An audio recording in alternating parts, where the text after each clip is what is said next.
প্রতিটা মেয়ের ভালো বউ হওয়ার পিছনে স্বামীর অবদান অনেক বেশি থাকে। সেটা কোনো বউ পায়, আবার কোনো বউ পায় না। বাড়ির ভালো বউ হওয়ার পিছনে সবথেকে বড় ইম্পর্ট্যান্ট হলো স্বামীর টাকা।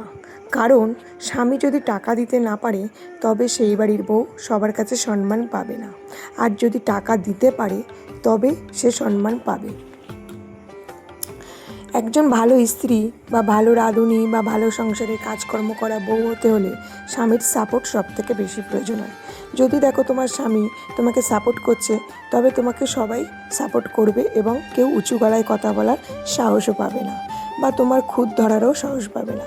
তাই বউদের সব কিছুতে স্বামীর প্রশংসার প্রয়োজন এবং স্বামীর সাপোর্ট প্রয়োজন। একজন সুখী নারী হতে স্বামীর যত্ন প্রয়োজন আর স্বামীর ভালোবাসা সবথেকে বড়। আর তার সঙ্গে স্বামীর টাকা পয়সা।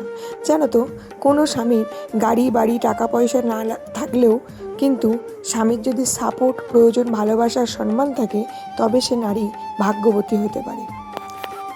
আর সেজন্যই দরকার বরের সাপোর্ট। আর সবাই তো সব মেয়েদের সে ভাগ্য হয় না, তাই সবাই কিন্তু সুখীও হতে পারে না। দেখবে আমাদের মেয়েদের যে মেয়ের স্বামী সবথেকে বেশি সাপোর্টেড বা সেই মেয়ের সাপোর্টে থাকে সেই মেয়েগুলো দেখবে অনেক ভাগ্যবতী।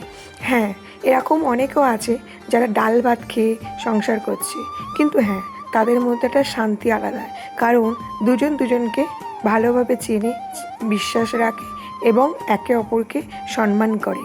এটাই হলো মেয়েদের সবথেকে বড় পাওয়া। আর যে মেয়েগুলো এইগুলো পায় সে আর যাই হোক নিজেকে ভাগ্যবতী মনে করে। কারণ টাকা পয়সা দিয়ে আর যাই হোক সম্মান আর ভালোবাসা কেনা যায় না। আমাদের এই সমাজে এমনও অনেক মানুষ আছে যারা ঘরের চার দেয়ালের মধ্যেই বউকে ভালোবাসা দেখায়, বাট তারা প্রকৃত ভালোবাসে না। সম্মান ভালোবাসাটা এমনই হওয়া উচিত যেন সব জায়গাতেই সমান থাকে, তবেই দেখবে সেই নারী কতটা ভাগ্যবতী। আর ভাগ্যবতী হওয়ার জন্য বড়দের কাছ থেকে এটুকু আশাই যথেষ্ট মেয়েদের।